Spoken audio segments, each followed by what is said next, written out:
We've been listening to Alexandre Trudeau, the brother of the Prime Minister, testifying before the House of Commons Ethics Committee. The Prime Minister's brother was being asked about his involvement with a donation accepted by the Pierre Elliott Trudeau Foundation that is linked to the Chinese government. Alexandre Trudeau he signed the deal back in 2016. The committee is investigating China's attempts to influence Canadian politics. And Alexandre Trudeau insisted in today's testimony he and the foundation are not victims of foreign interference and that there's simply, he called this a waste of time. The Power Panel has been listening in and they're with me now. In Montreal, Jonathan Kalis is a former Quebec advisor to Prime Minister Justin Trudeau, now with Macmillan Vantage. And here with me in Ottawa, Jordan Leichnitz is the Canadian Program Manager for the Frederick Ebert Foundation. Tim Powers is the Chair of Summa Strategies. And Sherelle Evelyn is the Managing Editor of The Hill Times. Hello, everybody. Thanks for joining me. Jonathan, let's start with you as you're in Montreal, where a lot of this activity took place over the last couple of years. What's your big takeaway from what we've heard from the Prime Minister's brother today? Well, I didn't really hear anything very exciting or anything very new. The most interesting part, if you're really looking to dig in, is that there clearly was a lot of disagreement about running the foundation. I don't think that Sacha Trudeau and the former executive director like each other. Ms. Fournier testified last week. They contradicted each other. Their testimonies, they painted very different stories. That was the most exciting part of this because that was where there was real conflict. Otherwise, there wasn't anything there. Pointed questions were asked by the Conservatives. They got very frustrated and heated when they really didn't get anything out of the questions. They're looking for a smoking gun, but this is a story that's been going on for a while. It's not new to talk about the Trudeau Foundation. It goes back to 2016. But even in this most recent little period of a couple of months, they've been looking for this smoking gun. And there are questions about their practices, their governance, how they, remit donation receipts. Those are all legitimate questions. Even Trudeau today said that he would hope there had been a proper audit. The Auditor General could have intervened. I think those are legit questions, but they're looking for some connection between Alexandre Trudeau, Justin Trudeau. He referred to their relationship as fraternal. The Prime Minister this morning said they hadn't spoken in weeks. Alexandre Trudeau said they don't really text much. They certainly don't talk about any of these things. I don't think this is John F. Kennedy and Robert Kennedy, who were in the same administration and made decisions together and were always in consultation. I think that's what the Conservatives are trying to paint as a picture, and I'm pretty sure that's not what is in reality. So Jordan, we have gotten, over the last couple of days, pretty good examination of the real foundation executives of Montreal. We had that reality drama going on for sure. But what have we learned about this donation, about foreign interference and its impact on the Trudeau government in any of this testimony? Well, I think the biggest piece here is that really this has dragged the issue back into the news today. So I'm not sure that overall Alexandre Trudeau testifying, I don't know why he's there, because really he's making it, I think, a good deal worse by creating another opportunity for the Conservatives to go to town on this. His testimony, I don't find it particularly coherent. I think the fact that he's really exposing a lot of conflict within the organization reopens questions about judgment of the people on the top within the organization. There are a lot of very smart, very political people involved there, and you do have to wonder why red flags weren't raised. And I think his testimony today as well, he has an attitude of wanting to explain all of this away to Canadians who are watching, but I think that there's an overconfidence there that has maybe led to some openings that Conservatives are likely going to get in there and exploit. Tim, what's your take?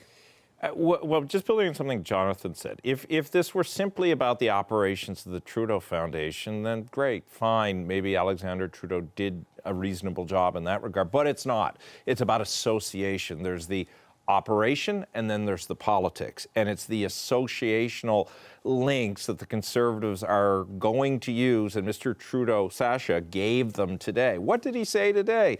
That will play into the bigger narratives, including what we're going to talk about in the next section about Mr. Chong. China, oh, it's only really since 2015 things have changed with China. Really? That suggests naivety. Oh, I read Confucius fairly regularly. No, there's no interference here.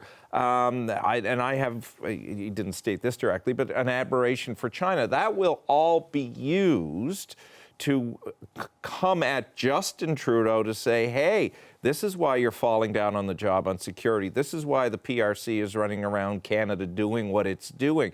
So from that perspective, this had to be an unhappy day in the PMO. As much as, and look, you can respect Sacha Trudeau for having passion about a foundation that bears his father's name, that he's involved with and clearly cares for. But he's in the political arena. He didn't help his brother today. Cheryl?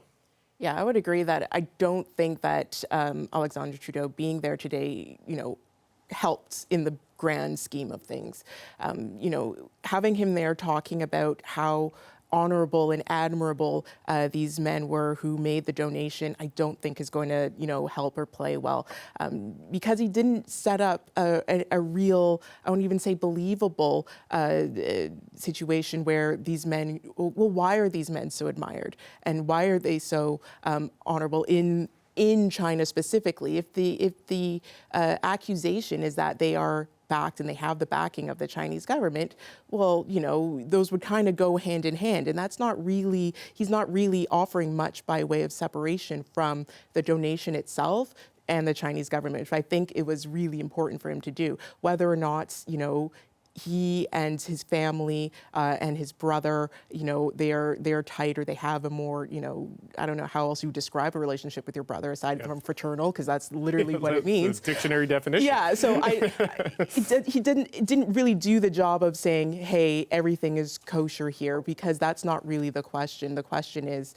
was this an interference attempt by the Chinese government? Okay, so we're here because the Globe and Mail, Robert Fife and Stephen Chase, as they have on so much of the Chinese interference stories, published February 28th this year that a source said the CSIS had captured a conversation in 2014 between an unnamed commercial attaché at one of China's consulates in Canada and billionaire Zhang Bin, a political advisor to the government and one of the donors connected to this money.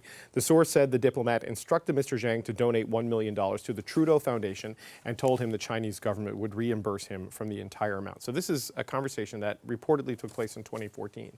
The testimony at committee is that the attempts to get this donation started a year earlier in 2013 by the University of Montreal, when they saw this billionaire donate to the University of Toronto to honor Norman Bethune for his work in China. So it was the University of Montreal that reached out for the money, wanting something like was done for Bethune, and they brought the Trudeau Foundation into this, and conversations were going on as early as December of 2013, so before this happened. So Jonathan, they lay out that timeline. It sounds like the University of Montreal hustling to get money. Now it has turned into the Chinese trying to influence the yet-to-be-elected Trudeau government. Something doesn't match up here in what CSIS allegedly had and in what the Trudeau Foundation is putting out based on their records. Look, it's the question that's been asked and that many have said that there are inaccuracies in the story. I don't know, but there may be parts missing, or maybe it's lacking context. And one of the comments we've heard during the testimony and other interviews with a lot of security experts, some on your show, is that intelligence is given, it's part of a number of pieces, and then recommendations are made, conclusions are drawn, but single bits of intelligence in and of themselves don't show the whole story. So maybe what was reported is true, and maybe the previous part about, meetings in 2013 are also true. I don't think any of us know the answer to that. Yes, those are open, lingering questions. But what no one has demonstrated so far is any direct link between the Prime Minister, or at the time the leader of the Liberal Party, and his brother, the foundation, making decisions, knowing anything about the donation, acting on the donation. There's nothing that has been shown yet. And I agree with Tim. Listen, there's a connection. We understand that the minute you say China, Trudeau Foundation, Justin Trudeau, all of that hurts the PM because he's getting dragged into it. And his best defense is, no, it's not true. It's hard to prove the negative. Yes, the Prime Minister also has a habit of appointing Trudeau Foundation members to important public oversight roles to deal with this. But the other timeline I just wanted to lay out, if you listen to the sets of facts laid out there today, Michael Barrett started it off, the first round of questioning, the ethics critic for the Conservatives. He's saying these billionaires wanted to donate this money to influence the Trudeau government. Sacha Trudeau signed it within the agreement in the presence of consular officials for the Chinese government. And then Zhang Bin in particular showed up at a Cash for Access fundraising event with Prime Prime Minister Justin Trudeau in 2016. The way Sacha Trudeau explains it, Jordan, is that they wanted to make the donation because his father opened up relations with China. I had to sign it because I needed to get permission to use the family name for a scholarship, and the consular officials were there to provide translation, something the Conservatives say is completely unbelievable. So that's the two versions laid out today. I don't know if it helps the government to have a second Trudeau brother saying what's in the Globe and Mail is wrong, but here we are. How do we reconcile these? Well, I mean, I think you've given a good summary there, and really one of the big challenges is that Alexander Trudeau is asking people to buy a story with a lot of fairly far-fetched things in them when you put them all together.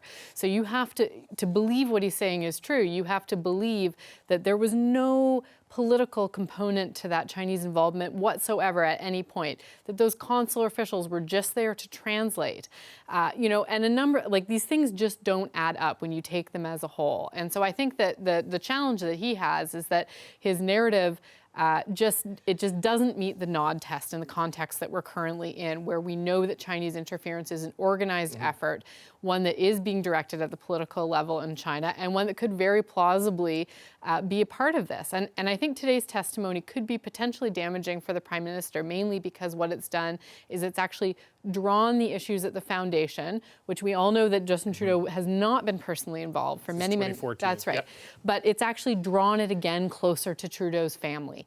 And it's put that out there once again. So I think that the very proof that the PMO has not coached Alexandre Trudeau on his testimony today is the fact that he testified as he did. Because if they had, this is not what he would have been saying. Well, if it fits a narrative, it's part of the Polyev narrative about entitled, self-interested, and will do anything to look after their own, which is not helpful to the Prime Minister at the moment in the midst of an affordability crisis where he's trying to gain back popularity and support among people who he hopes he can convince he can relate to. I mean, there was a really disturbing line in there that both Sherelle and I picked up out there, disturbing in the political sense of the phrase, and that was when Mr. Trudeau, Sacha, made some reference about, this individual just wanted a photo with the new wealthy, powerful Prime Minister.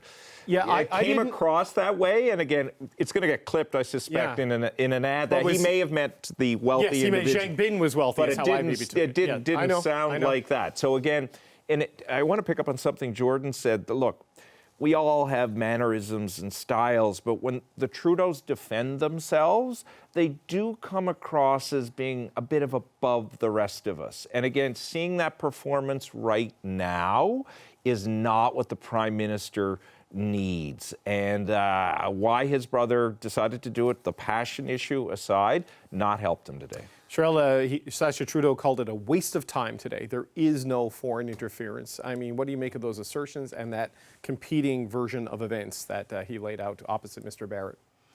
Well, I suppose he kind of has no choice but to say that. He's there to say, as you laid out, he's very passionate about this foundation and his family and, everything that goes along with that. So to say, oh, no, absolutely, we were doing something wrong would not be what he would be walking in there to say. Yes, he admitted that, there was a bit of a governance issue and there are things behind the scenes at the foundation itself weren't necessarily, up to scratch. But you can't really expect him to come in and say something different. What I did find interesting was that he tried to paint this picture that, it is patently ridiculous that there could be any link between his brother, Justin Trudeau, and this donation, regardless of when it started, because Justin Trudeau had been kind of molded for politics for quite some time. Everybody knew where he was going. He was already an MP before he was the leader of the Liberal Party. It's not like he walked in off the street. So to say that, as Alexandre Trudeau did, that, he wasn't even thought of as, Prime Minister or leader of the official opposition. Yeah. If, everybody in China, as he was saying, loves Canada as much as they do, there's bound to be some students of Canadian history in and among those admirers who know very well about our Canadian political history and how often a Liberal government is in government, is the head of the government. So it's not so far-fetched. Hedging your bets with $1 million if you're China is not an enormous expense, right? Yeah, that's right. Let's be honest. But Jonathan, $140,000, Anthony Housefather got to this at the end. The $140,000 $40,000 went to the foundation when they have $140 million in the bank account. I don't know how much influence that does, but you've worked in this Prime Minister's office. How are they reacting watching this up there today? Do you think they're flipping tables, or are they okay with what happened here today? Well, I mean, I don't think you've seen Sacha Trudeau go out and spin for the government before today. I don't think that he was asked by them to do that today either. I think that was his decision. And I think you're getting a sense of, we watched him for an hour and a half, and he's going to tell it like he thinks it is. And he has opinions on things, and he doesn't share the same opinions as his brother, and on a number of things. And so he's being Sacha Trudeau. He's the intellectual, he's the filmmaker, he's kind of irreverent, he's going to go and do his own thing. And so I think that's exactly what we saw. I don't think that PMO is shocked that that's what came out. I don't think anything of what he said surprised anyone. Did they sort of grimace at a couple of his comments, wishing he wouldn't have made them, about the comments you made about the taking pictures with the Prime Minister? I'm sure they could have done without it, but I don't think anybody's shocked. Yeah, it's interesting that as the critics try to use the foundation to hurt the Prime Minister, in trying to defend the foundation, he may have inadvertently caused some collateral problems for his brother, the Prime Minister.